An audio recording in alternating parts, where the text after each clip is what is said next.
In today's video, I'll be reviewing these viral Korean sunscreens. My daily go-to sunscreen is the Hyalu-Cica Gel Oil-Free. I've used this for a long time because it doesn't clog my pores or cause breakouts. Unfortunately, it comes with its own set of problems, so I'm still searching for my perfect sunscreen. Given the hype around K-beauty and how much people are raving about Korean skincare these days, I decided to try out these Korean sunscreens. For reference, my skin type is very acne-prone, sensitive, and dehydrated. I get clogged pores and breakouts very easily when I use products my skin doesn't like. And because my skin is dehydrated, it does tend to get oilier as the day progresses. So just bear this in mind when comparing with your own skin type. So today we have 3 sunscreens. One is the Beplain Clean Ocean Moisture Sunscreen.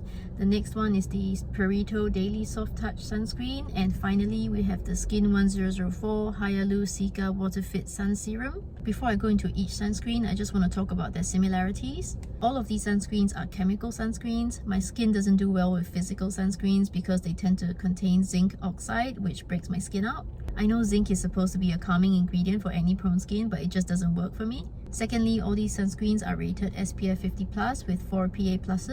It's really high coverage for both UVA and UVB. This is quite typical for Korean sunscreens. You hardly find anything less than SPF 50 these days. And lastly, all 3 sunscreens are not tinted and they have a white cream texture. So we'll talk about the Beplain one first. Basically, I picked this one up because I happened to chance upon it at our local pharmacy, Watson's, here in Singapore. This retails for about 20 Singapore dollars. And as well because the name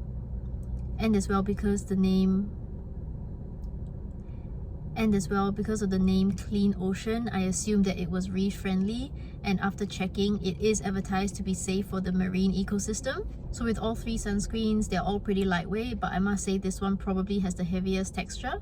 It took quite some time to absorb and dry down on my skin. I know the glowy look is in, but this just felt and looked a little too greasy on my skin. If you have dry skin, you might want to give this one a try. Next, we have the Purito Daily Soft Touch. It says gentle and breathable, which sounds perfect for my acne-prone skin.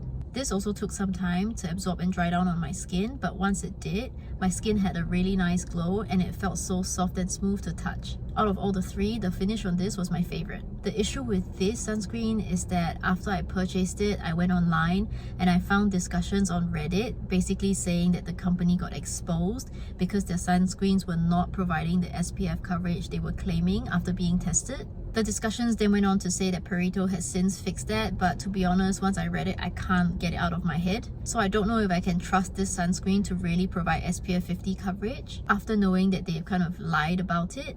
Finally, we have the one from Skin 1004.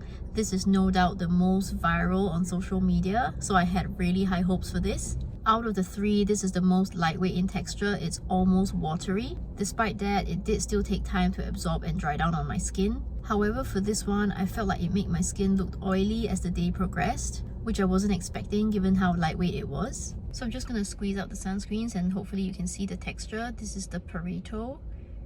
You can see that it is still a cream. And next we have the Skin 1004. I'm just going to squeeze it here.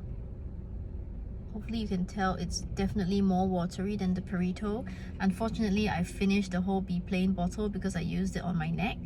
So rubbing it in, the good thing about these sunscreens is that they all don't leave a white cast. So this is the Purito, you can see how creamy it is. And then this one is the Skin 1004. That is definitely more lightweight and more watery. But surprisingly, if you keep rubbing, the Purito actually absorbs quicker and the white cast disappears quicker compared to the Skin 1004. I've applied quite a generous amount, so it's taking some time to rub in.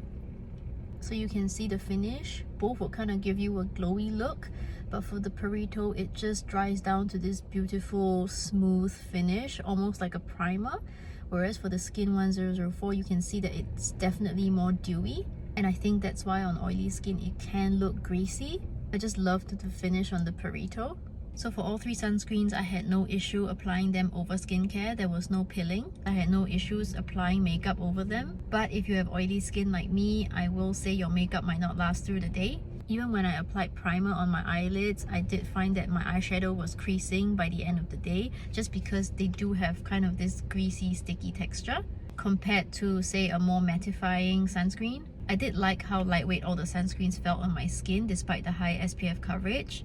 However, the biggest downside for me was that they all broke me out. For both the Skin 1004 and the Beplain, they both contain this silicone called polymethylsilsesquioxane. I'm probably not pronouncing it right. And if you see the ingredient list for both products, this ingredient is pretty high on the list. My skin is very sensitive to silicones. They just tend to clog my pores and break me out. When it comes to the Purito, this doesn't contain any silicone, so I was surprised that it didn't work for me. I am now starting to question whether it's the UV filters used in the Korean sunscreens that I'm sensitive to, or is it because despite being lightweight, their formulation is not entirely oil-free, and that's giving my acne-prone skin some problems.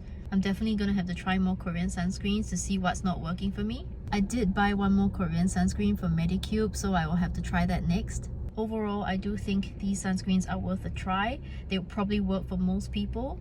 However, I hope my video brings some comfort to those of you whom it doesn't work for. I think it just shows that you have to trust what you know about your skin, and just because a product is viral doesn't mean that it works for everyone. I hope you found this video useful. If you like my content, please follow my channel. Otherwise, until next time, bye!